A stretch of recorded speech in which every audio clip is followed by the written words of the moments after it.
when I was coming up with this talk, I think Urban and a few others said you really need to talk about creating a product globally rather than just in Silicon Valley.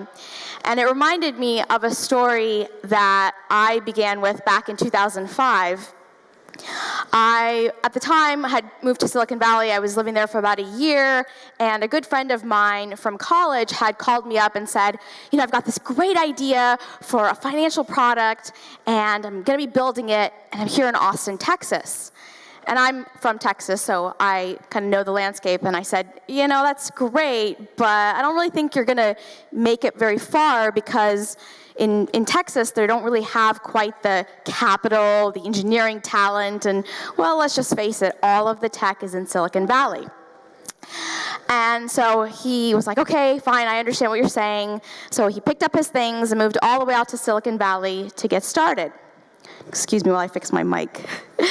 And he got there, and we started building this company together, and the company was my first startup. It was called Mint.com.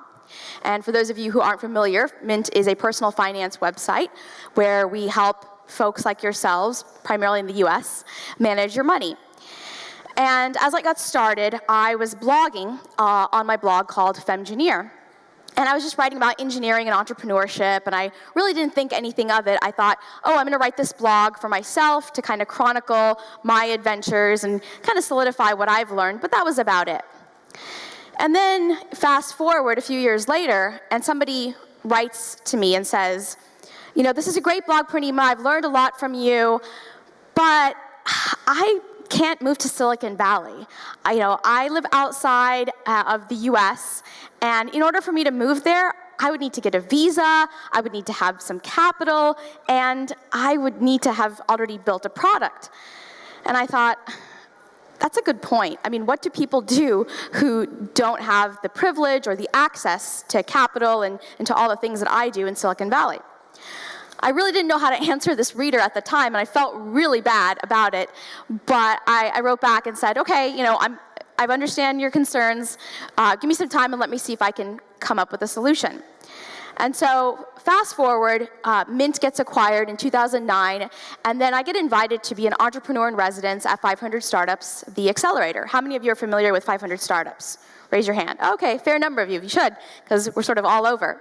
So I had worked at 500 for about 18 months, and while I was there, I actually had the unique opportunity to learn from Dave and a few others how they put together their investment thesis, how they think about companies that are in other regions outside of Silicon Valley.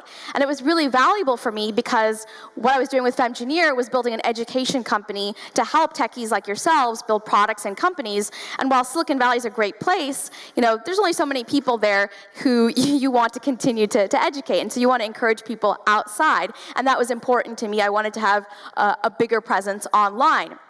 And so as I was there, I learned a few things, and I'm here today to share some of those myths and mindsets from entrepreneurs as well as investors that kind of hold us back from continuing to pursue our idea and to build our products. So, looks like we can't see the text. Could you guys fix that? Or I'll just keep going.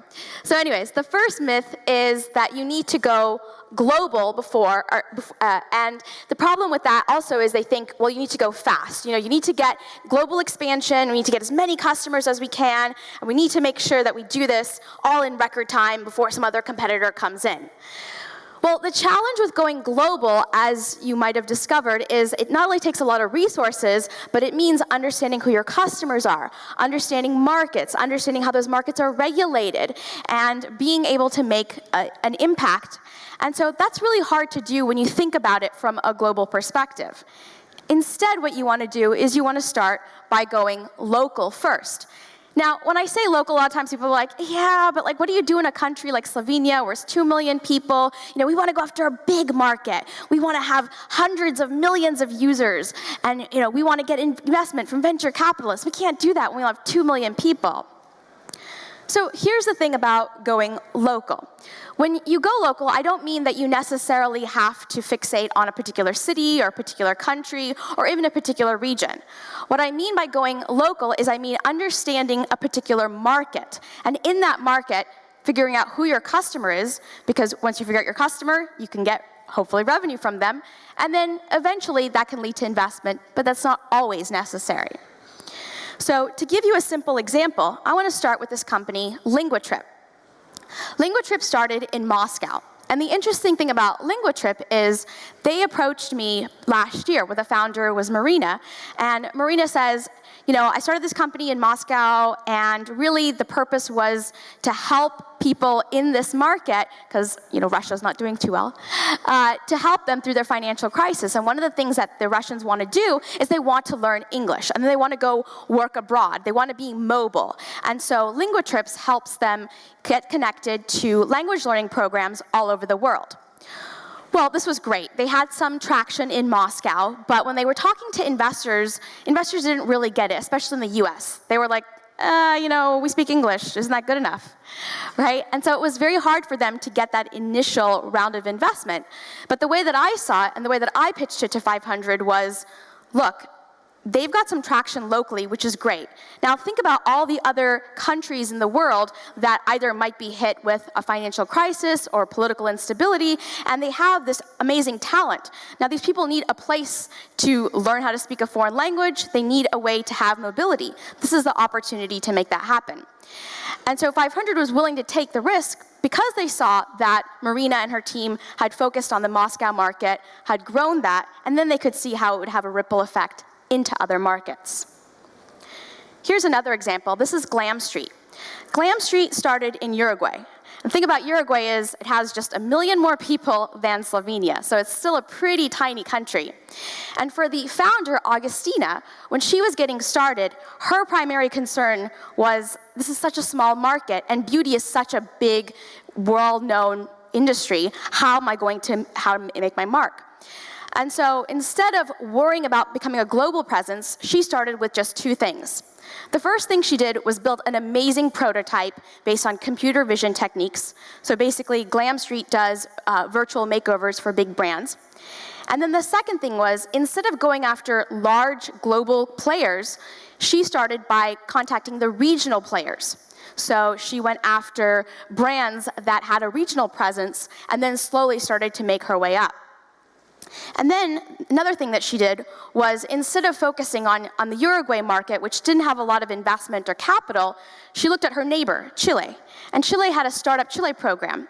And so she decided to participate in that, and then through it, got introduced to 500 startups. And that's how we saw her. And by the time she got to us, she was 3 years into her company. And while you think, okay, now she's in Silicon Valley, life's got to be a breeze, it actually wasn't. She still had to get a visa, and then she needed that visa to attract investment, but she needed the investment to get the visa. And so she went kind of through this cycle until it all sort of came together. But for her, it was a 4-year plan.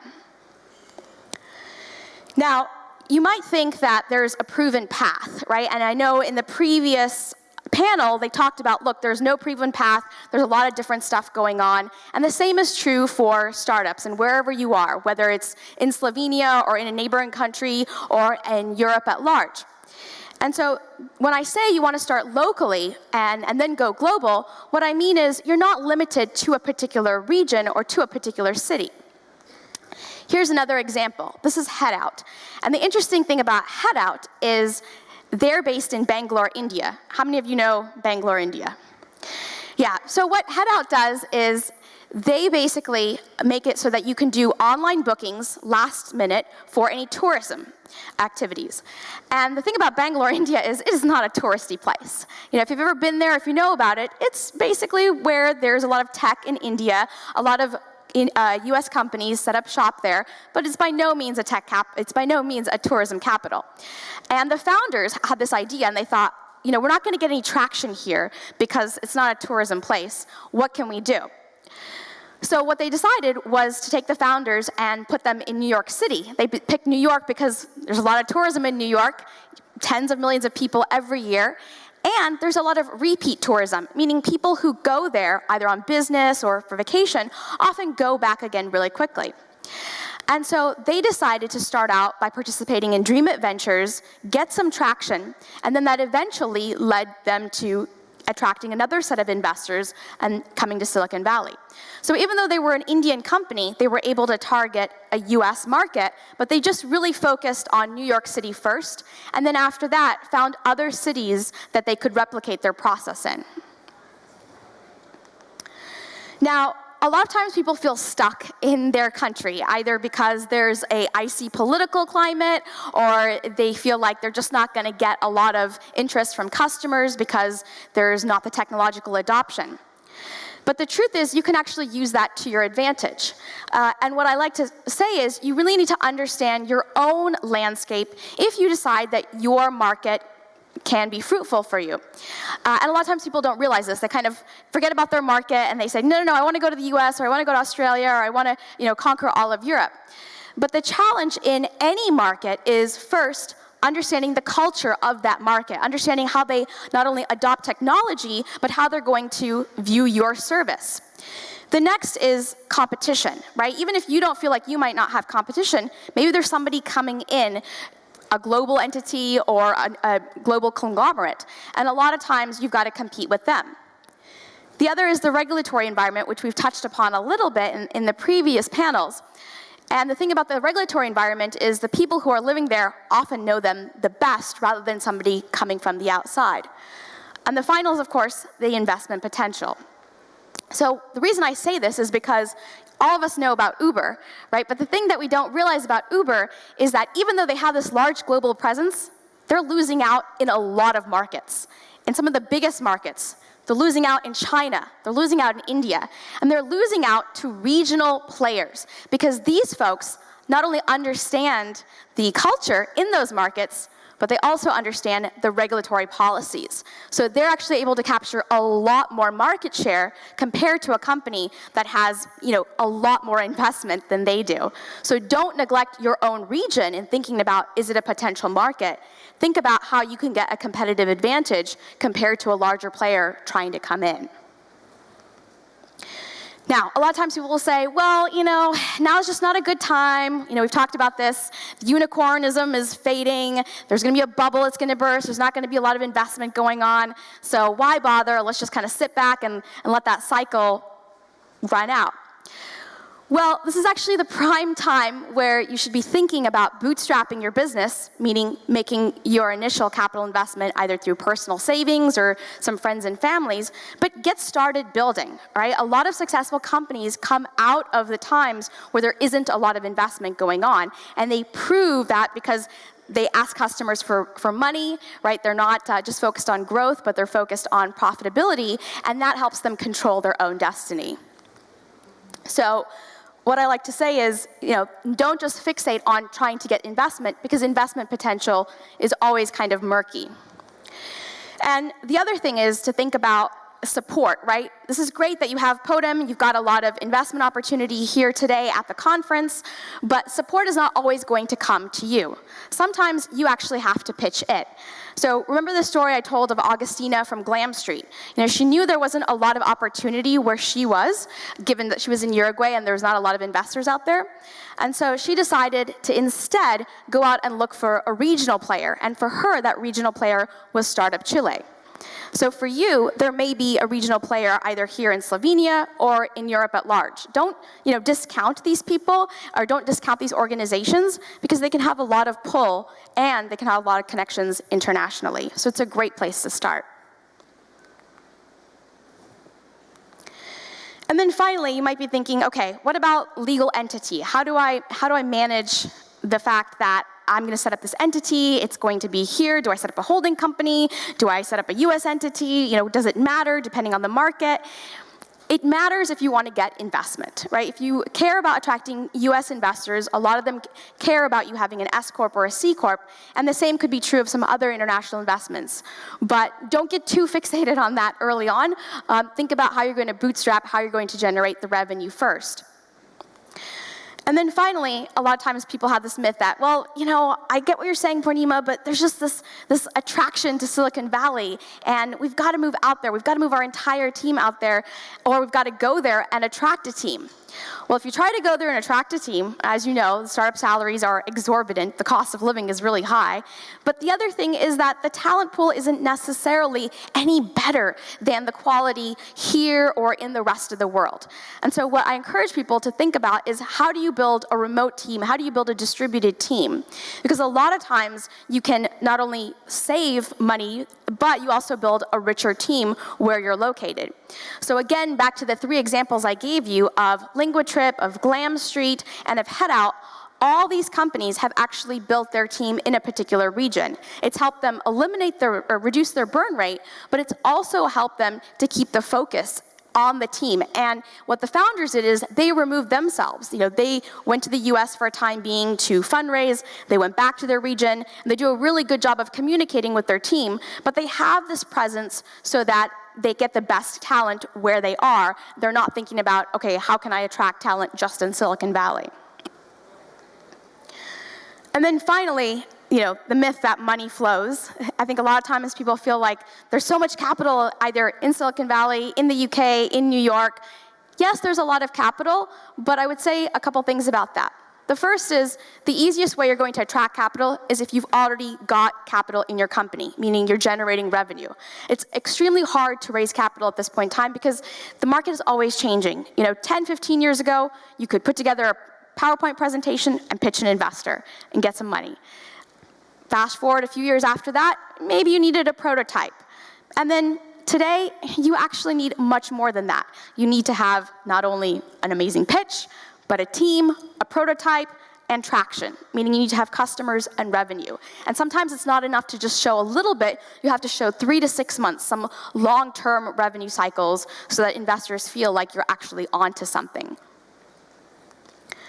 And so when you're thinking about raising investment, or if you're thinking about getting outside investment to grow your presence, whether it's local or whether it's global, think about how you can already control your own destiny. A lot of the companies that I've talked about were already generating a fair amount of revenue that they had leverage when they were talking to investors in the US, right? What they were giving the investors in the US was a unique opportunity to invest in these companies that were extremely lean and very capital efficient.